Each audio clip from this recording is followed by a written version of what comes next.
Ninguém deveria ver o que eu vi naquela noite. Desde então, eu nunca mais fui em velório nenhum, nem de parente. Era um domingo de chuva, daqueles que já começam errados. Eu tinha prometido para mim mesma que não ia mais me meter em situações que me lembrassem coisas que eu evitei por anos. Mas quando a mãe do Felipe me ligou, eu simplesmente não consegui dizer não. Ela só queria alguém para fazer companhia. Disse que ia passar a madrugada sozinha com o filho na capela, que todo mundo já tinha ido embora, e que ele teria gostado muito se eu ficasse. Felipe era meu amigo de infância. Crescemos no mesmo bairro, estudamos juntos até o ensino médio. Depois, a vida puxou a gente para lados diferentes. A última vez que a gente se viu de verdade foi no velório do pai dele, uns 5 anos atrás.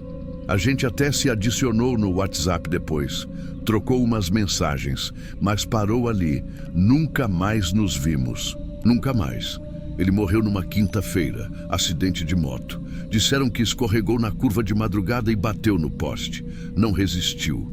Tinha 29 anos. A capela era pequena, no fim da rua do cemitério do bairro. Teto baixo, parede branca encardida, cheiro de desinfetante misturado com flor.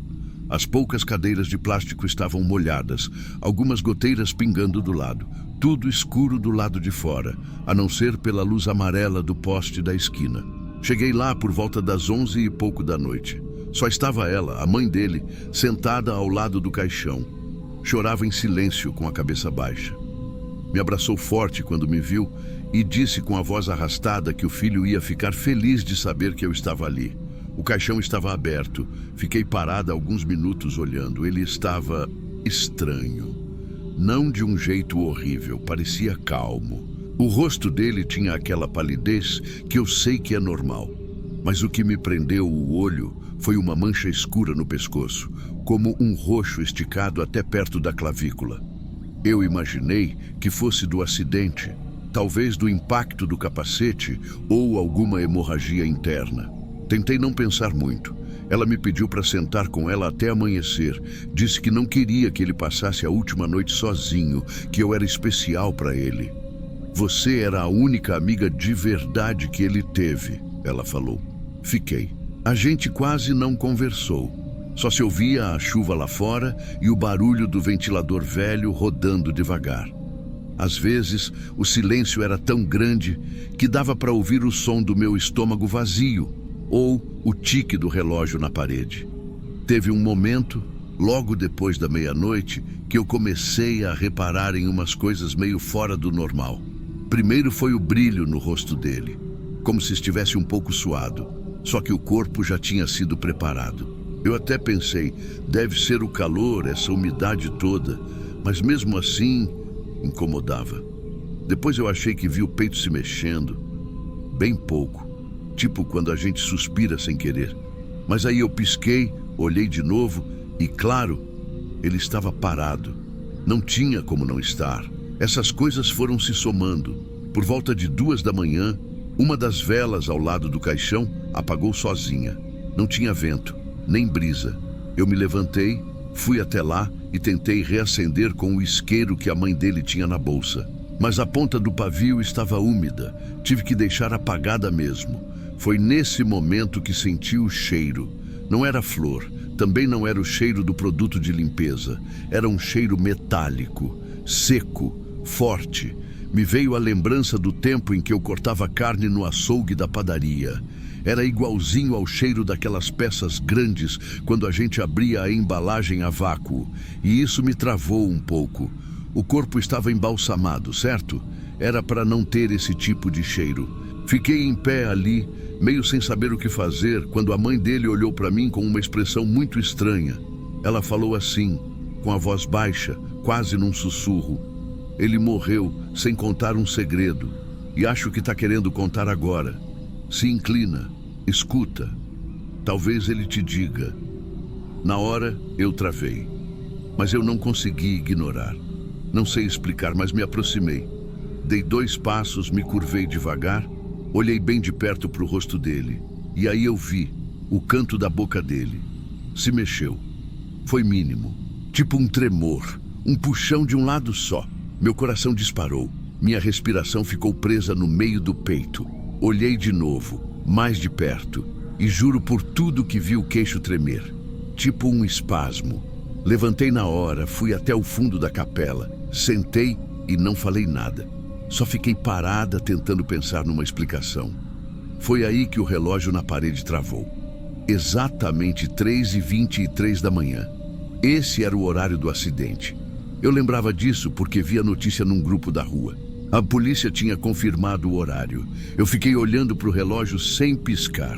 A sala em silêncio, o corpo imóvel, a mãe dele dormindo encostada na parede e eu sentada com o estômago revirando como se algo estivesse prestes a acontecer.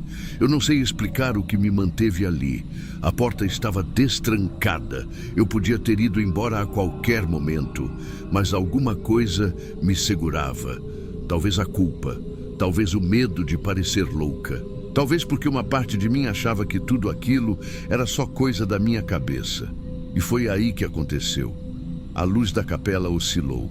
Piscaram 2 vezes. E na terceira, o silêncio foi quebrado por um barulho seco, pequeno, como se um músculo tivesse estalado. Eu me virei para o caixão. As pálpebras dele, elas estavam abrindo, devagar, com uma lentidão absurda, como se o próprio tempo tivesse parado para não me deixar escapar daquele momento. Primeiro a pálpebra de cima foi subindo, milímetro por milímetro, depois a de baixo. E aí eu vi. Os olhos dele não estavam inchados, não estavam virados, não estavam cobertos por aquela película branca que a gente vê em filmes. Eram os olhos dele, sem vida, mas abertos, opacos, vazios, mas olhando direto para mim. Na hora, minhas pernas paralisaram. Tentei chamar alguém, mas a voz não saiu.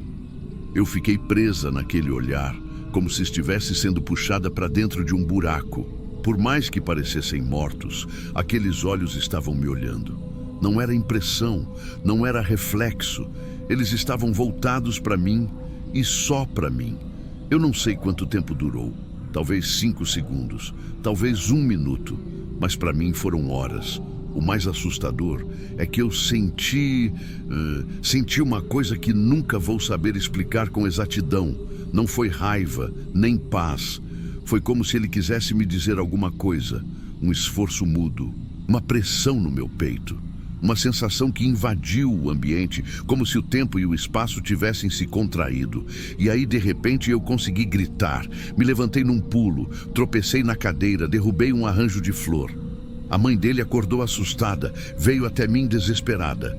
Quando ela perguntou o que foi, eu só apontei para o caixão, sem conseguir dizer uma palavra. Ela olhou, e os olhos dele estavam fechados de novo. Vieram os funcionários da funerária. Acenderam as luzes, checaram o corpo. Disseram que era normal, que movimentos reflexos acontecem mesmo depois do embalsamamento, que a musculatura ainda responde em alguns casos. Mas eu sei o que vi. Não foi reflexo, não foi espasmo. Aquele olhar não era aleatório. Ele estava me olhando. E aquilo ficou impresso na minha cabeça de um jeito que nem o tempo vai apagar. Na manhã seguinte, saí de lá sem conseguir trocar mais nenhuma palavra com ninguém. Fiquei 2 dias sem dormir direito. E desde então, toda vez que eu sonho com o Felipe, ele está me chamando, com a mesma voz calma que ele tinha quando era criança. Sempre do mesmo jeito. Joana, escuta, só me escuta. E quando eu acordo, o relógio está sempre marcando 3h23 da manhã. Pode ser só um trauma. Pode ser só a minha mente tentando entender o que não faz sentido. Mas se tem uma coisa que eu aprendi naquela noite, é que o silêncio de um velório nem sempre é silêncio de verdade.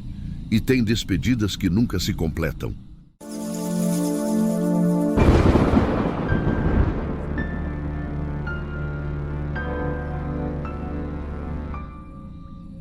Minha avó era o tipo de pessoa que todo mundo respeitava.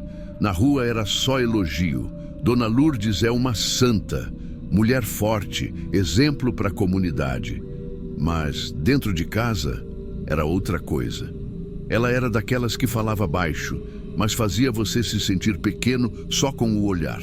E se você tentasse peitar, era silêncio, castigo, olhar fixo até você quebrar primeiro. Fui criado por ela. Meus pais se separaram quando eu era pequeno, e a casa da minha avó virou minha prisão de segurança máxima. Eu amava ela de um jeito estranho, mas cresci contando os dias para sair dali. Quando ela morreu, ninguém da família quis ficar de madrugada no velório. Fizeram tudo dentro da própria casa dela, uma construção antiga de madeira, com os pisos que estalam sozinhos até sem ninguém passar. Fui eu que fiquei. Achei que devia isso a ela, já que fui o único neto que morou ali até os 18. Montaram a capela improvisada na sala, com aquelas cadeiras de plástico desconfortáveis e umas velas meio tortas, iluminando o ambiente com aquela luz trêmula. O caixão estava ali, bem na frente da porta do quarto dela. A porta que, desde que me entendo por gente, vivia trancada. Ninguém entrava, nem as filhas dela. A chave tinha sumido, segundo minha tia, há mais de 20 anos. Sentei ali na cadeira, com o barulho dos grilos lá fora, misturado com o tic-tac do relógio antigo pendurado na parede. O cheiro da madeira úmida, misturado com cera de vela e aquele perfume doce que ela sempre usava, enchia o ambiente. Mas o que mais me incomodava era a porta. A forma como ela ficava ali, de frente para o caixão, como se estivesse esperando alguma coisa. Juro que parecia que ela respirava, levemente. Um incha e desincha, como se a madeira fosse pulmão. Eu já estava quase pegando no sono, encostado com o queixo no peito, quando ouvi o primeiro som. Um tlim metálico, como se alguma coisa pequena tivesse caído no chão. Um objeto rolando bem devagar, de um lado para o outro, até parar. Vinha de dentro do quarto. Abri os olhos na hora. Fiquei parado, segurando a respiração. O barulho não voltou, mas então o relógio da sala, aquele que nunca parou na vida, simplesmente travou. Os ponteiros congelaram em 2h13. Justo a hora que minha tia disse que a avó tinha falecido. A casa ficou mais pesada depois disso. Não sei explicar. Era como se o ar estivesse mais grosso. E o cheiro mudou. Continuava doce, mas agora tinha algo queimado por trás, tipo pano chamuscado. E isso me puxou uma lembrança que eu tinha deixado guardada lá no fundo da cabeça. Eu devia ter uns 8 ou 9 anos. Lembro da avó me trancando no quarto dos fundos porque fui respondão. Fiquei horas lá no escuro. E juro por tudo, naquela noite, senti o cheiro de tecido queimado vindo da direção do quarto dela. Igualzinho ao que senti agora. Na época, achei que estava imaginando coisa. Mas agora, adulto, sentado ali, sentindo de novo, fiquei com aquela sensação de que aquilo nunca foi só da minha cabeça. Mais tarde, já perto das 4 da manhã, meu primo apareceu para dar uma força por 1 hora. Ele é o engraçadinho da família, sempre tenta quebrar o clima pesado. Mas até ele ficou estranho. Falou que tinha visto a maçaneta do quarto se mexer devagar, tipo balançando sozinha, e riu logo depois, como quem quer rir antes que o medo chegue. Mas o riso foi seco, forçado. Aí veio o pior momento da madrugada. Fui pegar uma manta no armário da sala e, jogada lá no fundo, achei uma coisa que me arrepiou por inteiro. A caixinha de música da avó. A mesma que ela colocava no criado mudo quando eu era criança e que sumiu do nada quando eu tinha 10 anos. Eu chorei dias pelo sumiço daquilo. E minha avó só falava: deve ter sido levado por algum parente. Era ela. A mesma, madeira gasta com uma rosa esculpida na tampa. Levei para a mesa, limpei com a manga da camisa e girei a corda de leve. A melodia tocou, suave, doce e igualzinha ao ritmo dos barulhos que ouvi dentro do quarto mais cedo. A mesma cadência, a mesma nota repetida 3 vezes.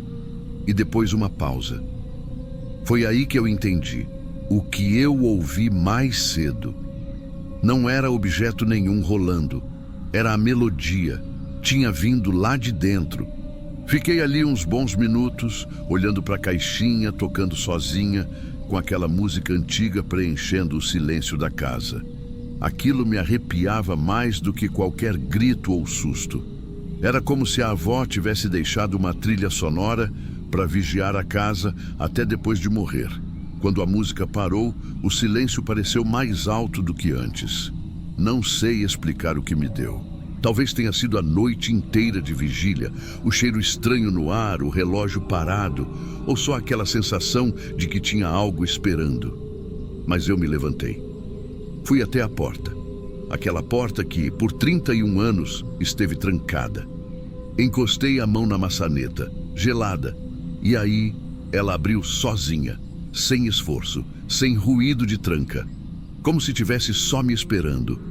A madeira estalou devagar, revelando um quarto que parecia ter parado no tempo. Impecável, cama arrumada, cortina de renda sem poeira, tapete bem colocado. Mas o que me prendeu foi a poltrona no centro do quarto, virada para a porta, como se alguém tivesse passado anos ali, de vigia. Me aproximei devagar. Os braços da poltrona tinham marcas, ranhuras fundas, irregulares, como se alguém tivesse cravado as unhas ali por muito tempo. Não era coisa de gato, era coisa de gente com raiva ou desespero. E aquilo mexeu comigo. Ao lado da poltrona tinha uma caixa de madeira, antiga, amarrada com fita de cetim desbotada. Peguei. A tampa estalou quando abri. Dentro, cartas, centenas, algumas dobradas com cuidado, outras manchadas como se alguém tivesse chorado lendo. Mas o que me deixou em choque foi o conteúdo.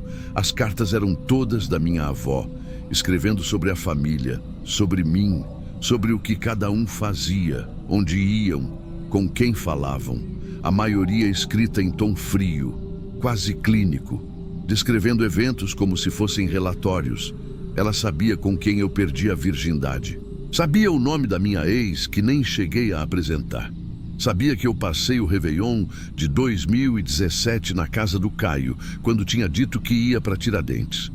Tinha até um trecho sobre um desenho que eu fiz, escondido no fundo do caderno, quando estava no 2º ano. Uma coisa besta, mas que ninguém nunca viu. Ela sabia tudo, coisas que eu nunca contei, coisas que nem os meus pais sabiam. Fechei a caixa devagar. Minha mão estava tremendo. Me senti nu, como se tivesse sido seguido a vida inteira sem perceber. Como se minha infância, minha adolescência, tudo tivesse sido vigiado, catalogado, julgado em silêncio. Dei um passo para trás, quase tropecei no tapete. E aí senti uma pressão no peito, um calor na nuca, aquela sensação de que alguém estava atrás de mim. Virei o rosto devagar e a primeira coisa que vi foi o caixão. Da porta do quarto dava para ver direto a sala e o caixão, que até então estava lacrado.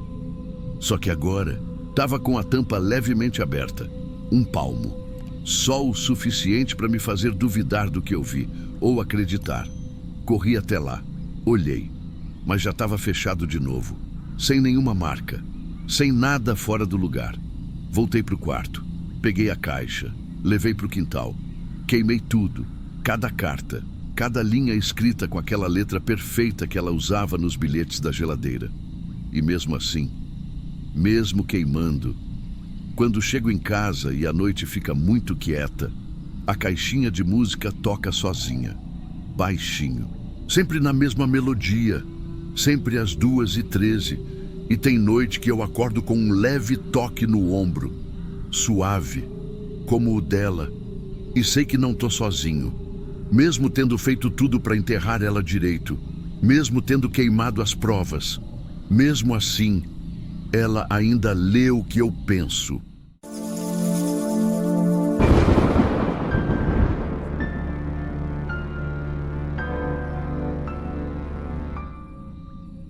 Eu trabalhava como vigia noturno numa funerária em Belo Horizonte.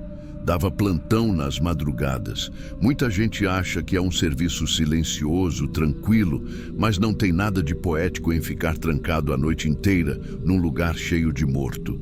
Já peguei caso de corpo que vazou fluido, caixão que trincou por dentro, vela que apagou sozinha bem na hora do sepultamento. Só que naquela noite, aquela que eu vou contar agora, foi diferente. Foi a última. Era começo de março. Chovia devagar, dessas chuvas finas que fazem barulho só quando batem no toldo da entrada. Eu estava sozinho.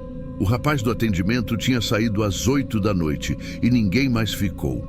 O telefone quase não tocou. Só entrou um corpo naquela noite. Mulher, sem nome confirmado, sem acompanhante, sem velório programado para a família. Deixaram ela na sala 3. Era a menor das salas. Ficava no fim do corredor, perto do depósito de caixões. Aquela sala sempre me deu um certo desconforto. Não sei se era por causa do vidro da porta, que não trancava direito, ou pelo eco estranho que fazia lá dentro, mesmo com o som desligado. Peguei a ficha da mulher no balcão, mais por protocolo do que por interesse. Mas a ficha estava estranha. Nome incompleto, só um primeiro nome e um sobrenome mal escrito. Campo de endereço, em branco. Data de nascimento, vazio. Só constava ali o horário da entrada no IML e uma observação rabiscada no canto. Encaminhada sem documentos. Dei uma lida de novo, tentando encontrar algo que tivesse passado batido. Nada. Aquela mulher, pelo visto, chegou morta e permaneceu anônima. E foi aí que comecei a reparar nos detalhes. O corredor estava mais frio do que o normal, mesmo com o ar-condicionado desligado. Um dos relógios de parede, aquele que fica entre o corredor e a recepção, fazia um tic-tac alto, como se alguém tivesse pendurado um despertador no meu ouvido. O cheiro. Não sei explicar. Era mistura de formol, flor velha e café requentado, típico de madrugada naquele lugar. Mas naquela noite o cheiro estava mais pesado, mais abafado. Parecia que tinha umidade presa nas paredes. Voltei para o meu posto, que era uma mesinha na recepção, de frente para as câmeras. Peguei o caderno de ocorrências, anotei ali a entrada da mulher, tudo certinho. Mas aí aconteceu uma coisa que nunca tinha visto. A câmera que pega a visão frontal da sala 3 começou a dar interferência. Tipo quando tá com mau contato, sabe? Só que nenhuma outra estava assim. A da sala 1, perfeita. Da 2 também. A da garagem, nítida. Só a da 3. Com ruído, sombra, distorção. Eu mexi no monitor, troquei o cabo, dei aquele tapa de leve no estabilizador. Nada. Continuava embaçada. Fiquei observando por um tempo. O sensor de movimento da porta dava sinal sempre que alguém entrava. Mas mesmo sem ninguém se aproximar, a porta da sala 3 oscilava sozinha. Abria um pouco, rangia, depois fechava de novo. Levantei e fui lá ver com os próprios olhos. Chegando perto, o corredor estava mais escuro do que o normal. A luz do fim do corredor piscava, coisa que já acontecia antes, mas combinada com aquele cheiro e aquele silêncio todo, deu uma sensação ruim, muito ruim. A porta da sala 3 estava entreaberta. Não era para estar assim. A corrente de vento não explicava aquilo, até porque as janelas estavam todas fechadas por causa da chuva. Empurrei devagar. O vidro fez aquele barulho agudo que gelou minha espinha. Lá dentro, o corpo estava sobre a maca, coberto por um lençol branco. A maquiagem de preparação já tinha sido feita. Sombra leve, batom rosado, cabelo preso num coque simples. Mas tinha uma coisa que me incomodou de cara. O zíper do saco mortuário não estava fechado, só encostado, como se alguém tivesse aberto e não terminado o serviço. Aproximei meio hesitante. Verifiquei se tinha ficha junto ao corpo. Nada. Só o tagzinho de papel no dedo do pé com o mesmo nome incompleto da ficha. Fiquei olhando aquele rosto por um tempo. Não era um rosto assustador. Era calmo até demais. Sereno. Mas tinha um detalhe que me incomodou. Os olhos. Estavam fechados, sim. Mas as pálpebras pareciam contraídas, como se o globo ocular ainda estivesse tenso. A boca levemente curvada, como um sorriso quase imperceptível. Dei um passo para trás. Queria ir embora dali, mas naquele exato momento, ouvi um barulho. Pequeno, baixo, mas audível.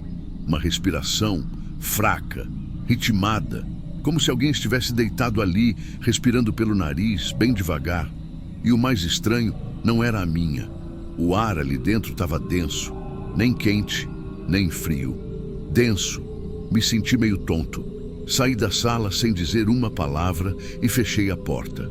Fiquei parado no corredor ouvindo, mas agora estava tudo em silêncio de novo. A luz do corredor piscou mais 2 vezes e estabilizou. Voltei para a recepção e sentei, mas eu não conseguia tirar aquele som da cabeça. Respiração leve, como se a mulher estivesse só dormindo. Abri o caderno de ocorrências e comecei a anotar tudo o que tinha acontecido até ali. A entrada do corpo, a verificação da sala, a oscilação da porta. Mas quando eu ia escrever sobre a respiração, o interfone tocou. Só que o interfone estava desligado. Desligado da tomada. Sempre deixamos assim à noite para não incomodar com ligações externas. Mesmo assim, ele tocou. Não foi imaginação. A luz vermelha piscou, e no lugar do toque tradicional, eu ouvi uma voz, sussurrando meu nome. Renato. Eu juro por tudo que ouvi. E não era som de rádio, nem interferência. Era alguém sussurrando. Voltei a olhar para o interfone. Desligado, fios soltos. Nenhuma chance de ter tocado, mas mesmo assim, aquela voz. Fiquei uns segundos parado, sem piscar. O monitor das câmeras ainda mostrava tudo normal, menos a da sala 3. Tela cheia de ruído. E foi então que a luz caiu. Do nada. Sem aviso. Tudo apagado. A tela do computador desligou. O estabilizador morreu. A única luz era a da emergência. Fraca, vermelha, no canto do teto. O corredor, que já era apertado, virou um túnel escuro. Me levantei devagar. Peguei minha lanterna, que ficava presa na lateral da mesa. Ela acendeu de primeira, mas a luz tremia. Não sei se era a pilha ou minha mão.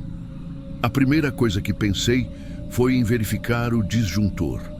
Mas o quadro ficava do lado da sala 3. Fui andando com a lanterna apontada para frente, tentando não escorregar no piso que estava começando a ficar úmido com o vapor da chuva lá de fora. A cada passo, eu sentia que o ar ficava mais pesado. Parecia que eu estava respirando debaixo d'água. Cheguei na porta da sala 3. Ela estava aberta, de novo. Dessa vez, mais do que antes, escancarada. E o lençol que cobria o corpo não estava mais do mesmo jeito, estava dobrado até a altura do peito. Eu juro mesmo, que aquele lençol estava cobrindo tudo quando saí de lá. Mas agora ele parecia puxado, lento, milimétrico, como se tivesse escorregado sozinho. Apontando a lanterna, vi o rosto da mulher. Era o mesmo, mas tinha algo diferente.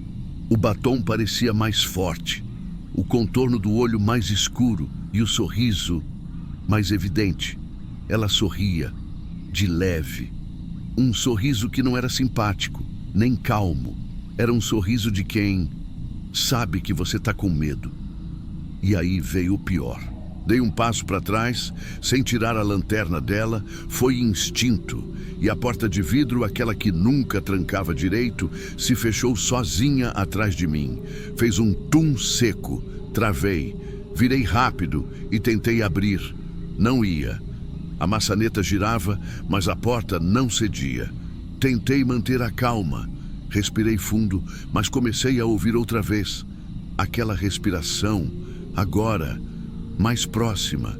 E não era contínua. Era como se alguém estivesse controlando o ritmo, inspirando devagar, parando, e depois soltando o ar bem de leve, como se estivesse sentindo prazer em me ver ali. A lanterna tremia na minha mão. Tentei não olhar de novo para a mulher, mas era impossível não sentir. Aquela sensação de que alguém te observa mesmo sem se mexer, mesmo com os olhos fechados ou abertos demais. Me afastei até o canto da sala. Tentei forçar a porta de novo. Nada. Chamei por ajuda, mas a voz morreu na garganta. Ninguém ia ouvir. Eu sabia. Foram minutos ou horas, não sei dizer. Só sei que a luz de emergência lá de fora piscou uma vez e tudo voltou. A energia voltou como se nunca tivesse caído. E a porta destravou sozinha, sem nenhum clique, sem ruído. Só cedeu. Saí dali cambaleando. Sentei de novo na recepção e não voltei para verificar mais nada. Esperei o turno acabar com o coração martelando. Nem anotei no livro de ocorrências. Eu só queria ir embora. Na manhã seguinte, quando o pessoal chegou, ninguém notou nada de estranho. Cada um seguiu a rotina. Mas eu precisei saber se eu tinha ficado maluco. Fui direto para o sistema de câmeras. Voltei à gravação da madrugada. Mas da meia-noite até quase 3h15 da manhã, a sala 3 não tinha imagem nenhuma. Tela preta, não embaçada, não com falha. Preta, como se ninguém tivesse ligado aquela câmera, mas ela estava ali. E eu vi com meus próprios olhos, e o sistema mostra a gravação de todas as outras salas. Voltei para o livro de ocorrências. Fui conferir o que eu achava que tinha anotado. Nada. Página em branco. Nenhuma letra. Como se eu nunca tivesse pegado a caneta. Naquela manhã, pedi para sair. Disseram que eu estava pálido. Um dos motoristas brincou, perguntando se algum morto tinha pedido café. Eu sorri por educação, mas por dentro, eu estava carregando outra coisa. Porque naquela noite, eu entendi o que é ficar preso com um corpo que não queria estar ali. Um corpo que não tinha nome, que não tinha ficha, que não tinha passado, mas que por algum motivo me escolheu para ser lembrado.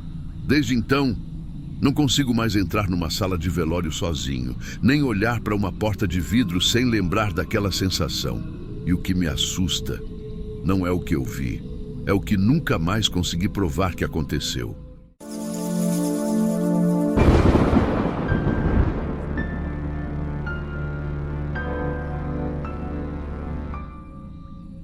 Eu não devia estar ali.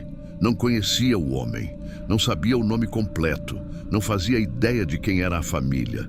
Só fui para acompanhar a Débora. Ela me ligou à noite dizendo que não queria ir sozinha no velório de um conhecido do trabalho. Eu já estava de pijama quando ela insistiu. É rapidinho, amiga. Só quero passar lá, dar um oi e ir embora. Então eu fui. Botei um moletom por cima da roupa de dormir mesmo e fui. E Capela ficava no bairro Alto, uma parte mais antiga da cidade, onde a maioria das ruas ainda é de paralelepípedo. Quando a gente chegou, eram umas 9 da noite. A rua era escura, só uma lâmpada acesa tremendo com o vento. Mas o que me pegou foi o frio. Lá fora não estava frio, mas dentro parecia que tinha ar-condicionado ligado no máximo. E não tinha. A capela era bem simples, daquelas com chão de madeira que range a cada passo. Cheiro forte de flor velha misturado com vela derretida. A luz era fraca, amarelada. Não tinha música, só o som do relógio de parede marcando os segundos e, de vez em quando, uma tosse. No fundo da sala estava a urna, lacrada, sem visor, sem foto. Só um cartaz impresso numa folha sulfite colada na parede. Velório de J. Antunes. Só isso. Nem nome completo, nem idade, nem causa da morte. A Débora foi direto até uma senhora que estava sentada mais à frente e começou a conversar. Eu fiquei parada perto da porta, me sentindo totalmente fora de lugar. Ninguém ali me conhecia. E, para falar a verdade, nem pareciam notar minha presença. Ou talvez notassem. Porque a cada passo que eu dava, sentia olhos me acompanhando. Rápidos, discretos, como se me reconhecessem de algum lugar, mas não reconheciam. Não tinha como. Era um lugar pequeno, mas parecia que o tempo ali andava devagar demais. A Débora me deixou sozinha por uns minutos. Disse que ia ali fora fazer uma ligação. Eu sentei num dos bancos de madeira, tentando não pensar em nada. Mas foi aí que aconteceu. Um senhor idoso se aproximou devagar, roupas escuras, boina, rosto enrugado, olhar seco. Parou do meu lado e, sem nem me encarar direito, falou bem baixinho. Você também ouviu ele chamar? Antes que eu perguntasse qualquer coisa, ele já estava se afastando. Sumiu lá pro fundo. Na hora, eu gelei. Eu não tinha ouvido ninguém me chamar, não até então. Mas depois daquilo, parece que alguma coisa dentro do meu ouvido esquerdo começou a zunir. Um zumbido fininho, como se alguém tivesse tentando dizer alguma coisa muito perto. Mas eu não conseguia entender. Era só no lado esquerdo. Tentei me distrair. Levantei e fui até o canto onde tinha uma mesinha com café. O cheiro estava fraco, velho. Meio passado. Peguei um copinho de plástico só para me ocupar. Enquanto andava até o banheiro no fundo do corredor lateral, ouvi passos atrás de mim. Passos lentos. Não ecoavam. Só acompanhavam. Virei para ver. Não tinha ninguém. O banheiro era pequeno, com espelho rachado e lâmpada fluorescente piscando. Fechei a porta, lavei o rosto e por um segundo pensei em ir embora. Mas aí lembrei que a Débora ainda estava lá fora e que eu tinha prometido ficar com ela. No caminho de volta para o salão, o zumbido aumentou e o cheiro também. Não mais de flor, nem de vela. Cheiro de ferrugem molhada, vindo da direção da urna. Olhei de longe e percebi uma rachadura, bem pequena, na lateral da urna. Daquela rachadura escorria um filete escuro, muito fino. Achei que fosse cera ou tinta, mas estava grosso demais e escuro demais. Antes que eu me aproximasse, ouvi uma voz atrás de mim. Era um rapaz, funcionário da funerária. Ele falava com alguém ao telefone, meio cochichando, mas eu ouvi quando ele disse: "Ninguém sabe direito como foi. Chegou aqui direto com o caixão lacrado. A família não quis necropsia. Disse que era para deixar como estava. Naquele momento eu não queria mais estar ali. A sensação era de que alguma coisa estava fora do lugar desde o começo. Mas agora parecia que aquilo queria me puxar para dentro." Sentei de novo. O salão estava praticamente vazio agora. Só uns 3 ou 4 familiares que eu não conhecia. A luz tremulava mais do que antes. O relógio da parede parou. Literalmente. Os ponteiros travaram. E o zumbido virou outra coisa. Virou uma pressão. Como se tivesse alguém colado no meu ouvido esquerdo, encostando a boca, tentando entrar por ali. Eu encostei no banco tentando controlar a respiração, mas parecia que tudo ao meu redor tinha silenciado de vez. Não era só o relógio parado. As pessoas estavam ali, mas não falavam mais nada, nem cochichavam. Pareciam estátuas. E eu estava começando a suar frio mesmo com o salão gelado. Foi aí que ouvi alguém me chamando, não alto, não longe, do lado do meu rosto. "Marina." Foi assim, simples, direto, uma voz masculina, grave, abafada, quase sussurrada, mas bem clara. Eu congelei, não me mexi, porque eu sabia que se eu virasse para trás, não ia ter ninguém, mas o som estava ali, ali. A pressão no meu ouvido aumentou. Era como se alguma coisa empurrasse de dentro para fora, ou talvez fosse o contrário. Doeu, de verdade. Como se tivesse um peso grudado ali, querendo abrir caminho. Fechei os olhos por um segundo. Quando abri, o velho estava de novo ali, o mesmo senhor de antes, do meu lado, o rosto mais pálido do que antes, os olhos fundos, vermelhos, como quem não dorme há dias. Ele se inclinou um pouco e dessa vez falou ainda mais baixo. "Ele escolhe quem fica." Eu travei. Antes que eu pudesse reagir, a luz do teto se apagou. Tudo ficou num breu por um segundo. A única vela que ainda queimava perto da urna também se apagou. Não teve vento, não teve janela aberta. Ela só morreu. Eu me levantei num impulso. Meu coração disparou. O zunido virou um apito fino.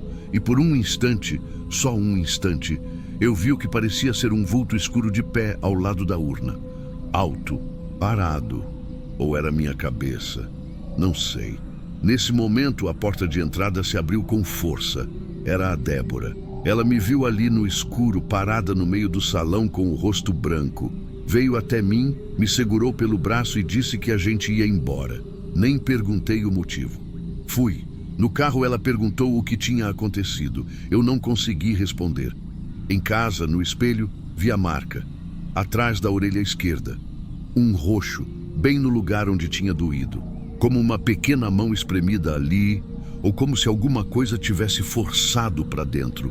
Tentei não pensar. Tentei dormir. 2 dias depois, a Débora me mandou uma mensagem com um link de notícia.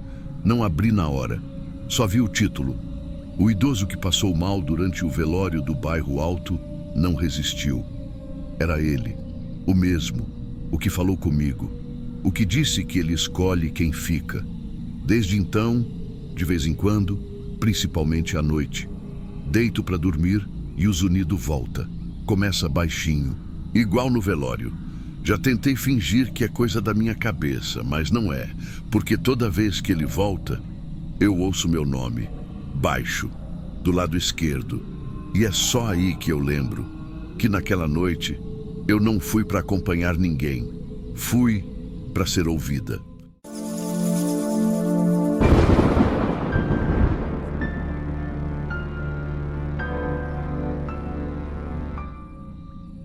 Eu não queria estar ali, de verdade mesmo. Eu quase voltei para casa no meio do caminho, mas a mãe dele, a forma como ela me ligou, o jeito que ela falou, disse que ele ainda me esperava, que ele sempre dizia que a Lúcia era da família. Eu me senti obrigada, como se eu devesse alguma coisa para ele. E talvez devesse mesmo. Eu e o Denis trabalhamos juntos por uns 4 anos. Plantão puxado. Madrugada sim, madrugada não. Ele era meio debochado, mas gente boa. Só que a gente acabou se afastando depois de uma briga besta. Foi por causa de um protocolo que ele não quis seguir numa internação e eu acabei relatando. Ele achou que eu estava puxando o tapete dele. Depois disso, foi silêncio, total.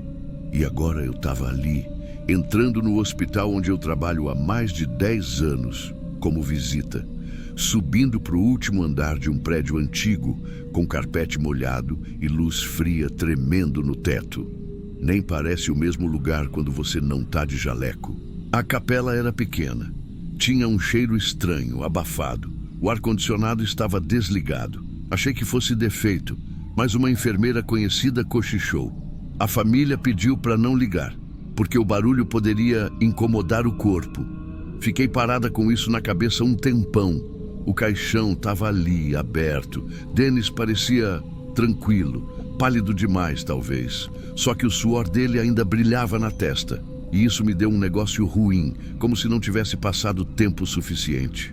O calor da sala só piorava a sensação. Vi uns rostos conhecidos, gente do hospital, enfermeiros, 2 médicos da ala de internação. E olhares. Aquele tipo de olhar que a gente aprende a decifrar depois de anos de corredor. Tipo, o que ela está fazendo aqui? Um deles, que trabalhou com a gente no turno da noite, se aproximou e falou baixo. Você sabia que ele pediu para não ser velado aqui? Eu travei. Perguntei, como assim? Mas ele só deu de ombros e saiu. Fiquei sozinha ali, na beirada do caixão, com a cabeça latejando. Comecei a lembrar da última vez que falei com o Denis. Ele tinha dito umas coisas estranhas, que tinha gente graúda no hospital fazendo coisa errada, que se acontecesse algo com ele, para ninguém acreditar em laudo nenhum. Na hora, achei que ele estava exagerando, meio paranoico.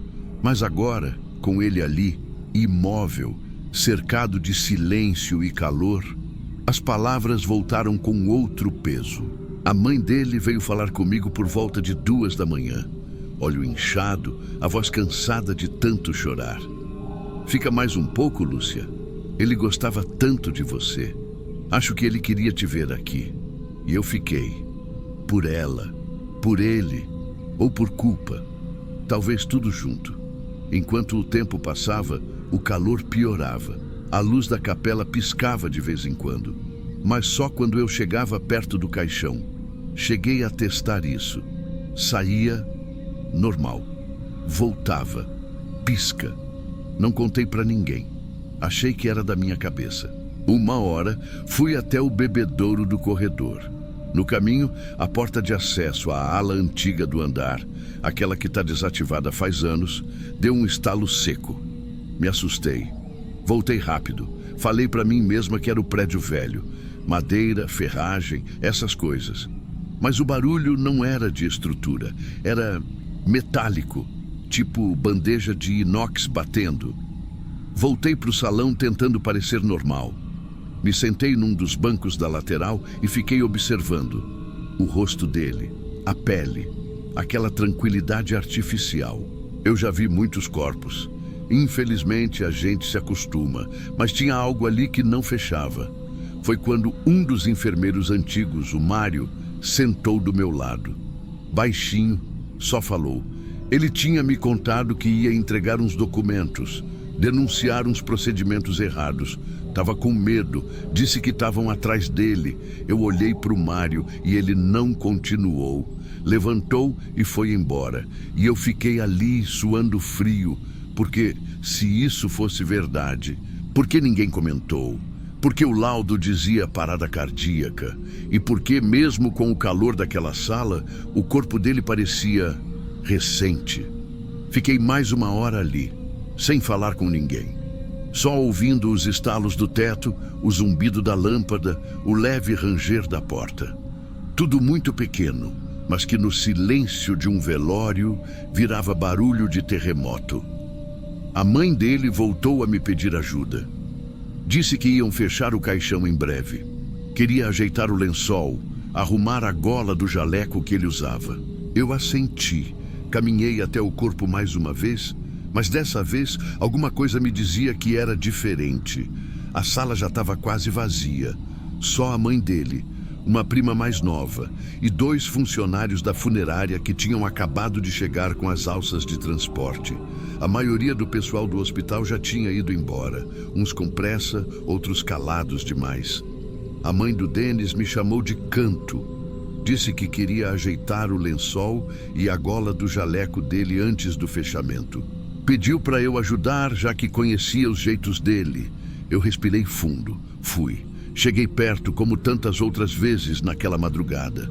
Só que agora o zumbido da lâmpada parecia mais forte. O calor estava pior.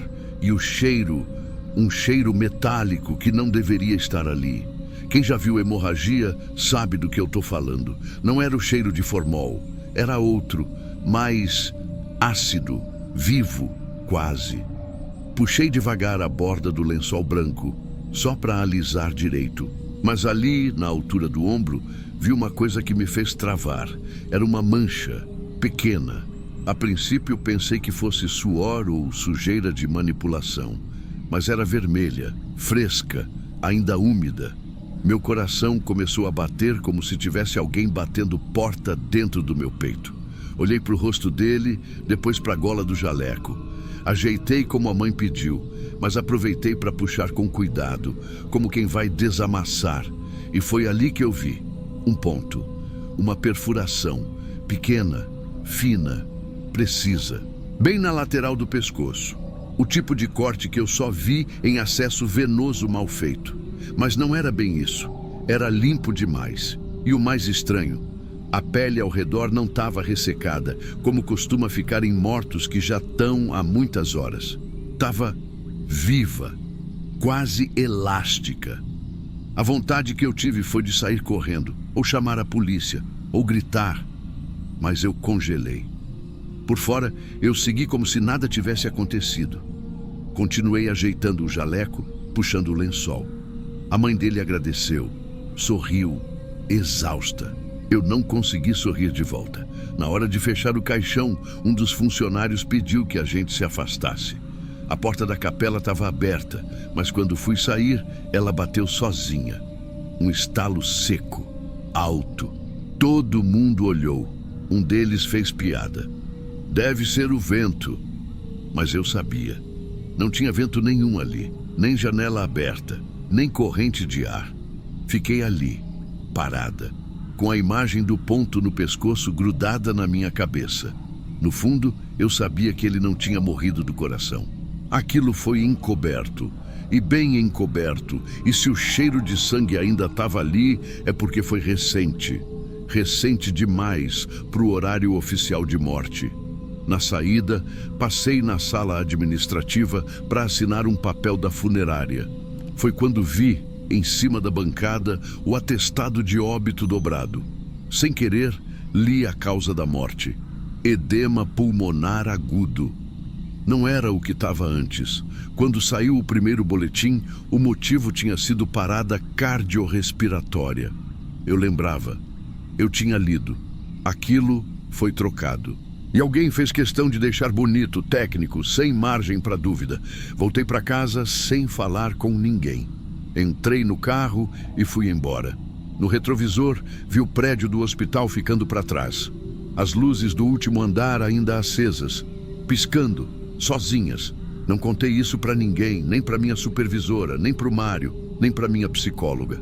Engoli, como a maioria das coisas que a gente engole nesse lugar. Porque eu entendi, naquela madrugada, que o hospital onde eu trabalho sabe enterrar segredos tão bem quanto enterra corpos.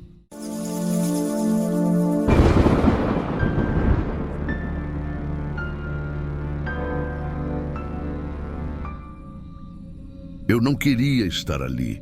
Sinceramente, se eu tivesse seguido o impulso que tive quando acordei naquele domingo, eu nem teria saído da cama.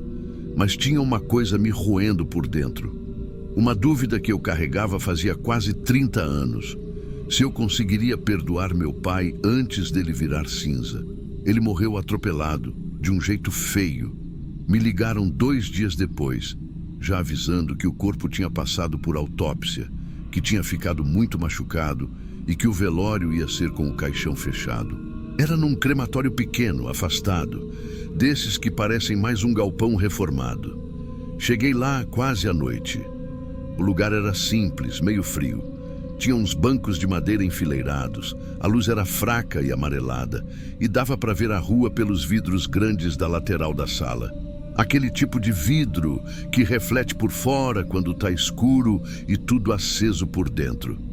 Eu fiquei pensando se quem passava na calçada conseguia ver o que a gente via ali dentro. A maioria das pessoas ali eram parentes que eu nem lembrava direito. Primos, tias, conhecidos dele. Ninguém falava alto. Era como se todo mundo tivesse medo de acordar o morto, sabe? Tudo muito abafado. Tinha cheiro de flor murcha e desinfetante barato. Eu sentei na fileira do meio e fiquei olhando para o caixão. Era de madeira escura, parecia novo. Só que tinha um detalhe que não saía da minha cabeça.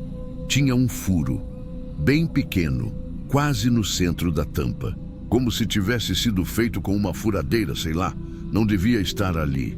Fiquei encarando aquele buraco e me perguntando por que diabos alguém deixaria aquilo. Uma funcionária passou servindo água. Eu peguei só para ter o que segurar nas mãos. Ela cochichou para alguém atrás de mim que o corpo tinha sido difícil de preparar. Disse com essas palavras: foi difícil deixar apresentável. Quando ouvi isso, me deu um nó no estômago. E foi aí que aconteceu a primeira coisa esquisita.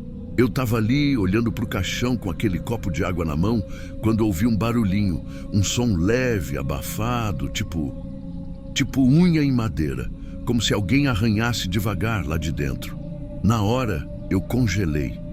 Tentei pensar que fosse o banco rangendo ou alguém se mexendo perto, mas quando olhei em volta, estava todo mundo imóvel. Ninguém nem respirava alto. Olhei para o relógio da parede. Ele marcava 7h20, só que quando cheguei já eram 7h30. Conferi no celular. O relógio do salão estava atrasado uns 10 minutos. E isso eu vi com meus próprios olhos. Voltei a encarar o caixão. A luz piscou. Foi rápido só uma vez, mas piscou. Meu coração disparou. Respirei fundo e tentei me convencer de que era só coincidência. Só que, quanto mais eu pensava no que tinha vivido com meu pai, mais aquela sala parecia ficar apertada.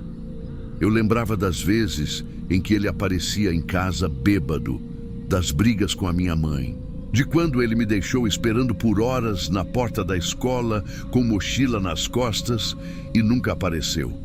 Cada lembrança vinha com uma pontada no peito e junto com ela o som aumentava. Agora era mais claro.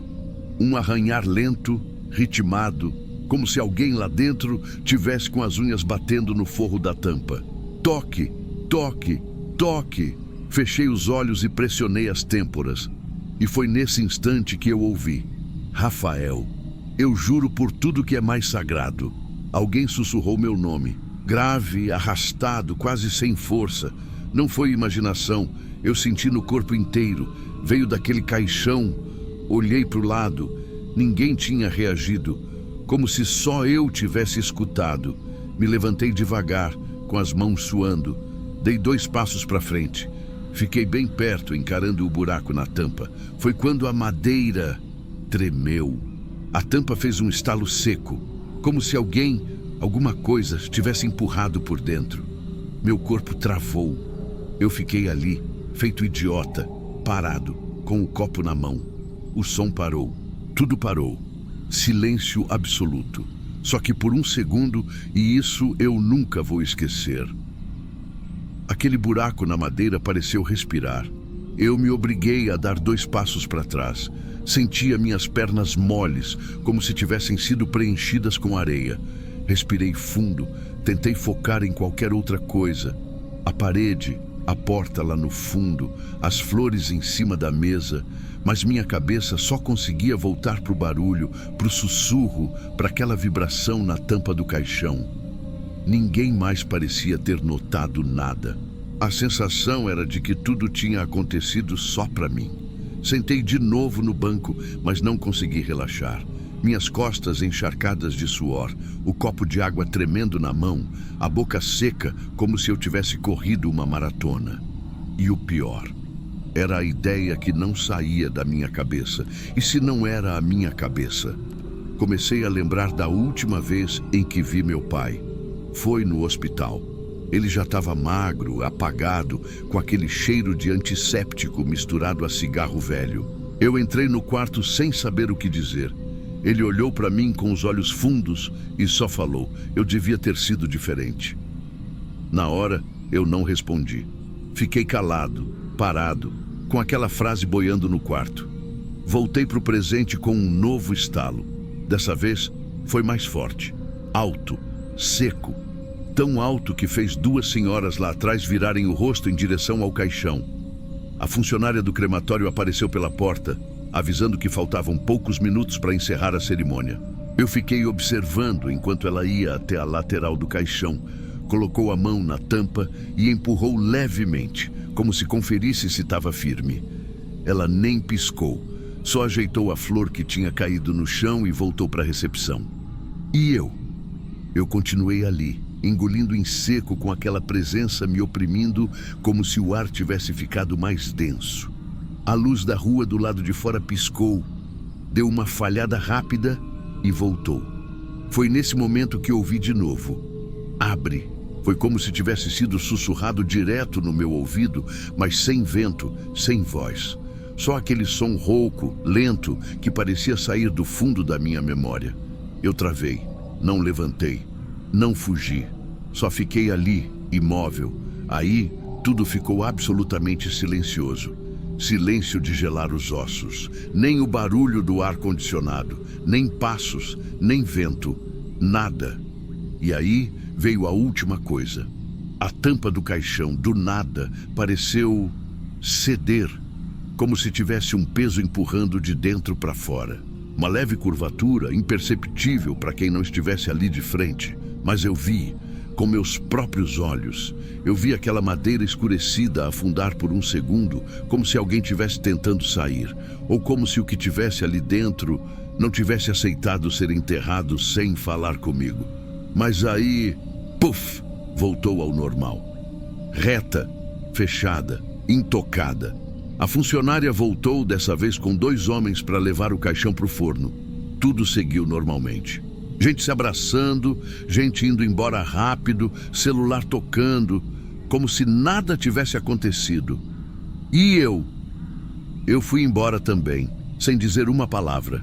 Só que no dia seguinte, antes de sair para trabalhar, abri a porta de casa e quase tropecei numa coisa que estava encostada no batente. Era uma lasca de madeira. pequena, irregular, com uma das pontas chamuscada. Tinha o mesmo tom escuro do caixão do meu pai. O cheiro não dava para confundir. Era um cheiro quente, forte, tipo madeira queimada com flor de velório. Joguei aquilo no lixo, fechei a porta devagar e sentei no sofá com a cabeça entre as mãos. Desde então, eu evito fazer corrida à noite. Não é por medo de assalto, nem de passageiro estranho. É por outra coisa. É que, às vezes, quando o carro está vazio, eu escuto alguém chamar meu nome bem baixinho, lá do banco de trás.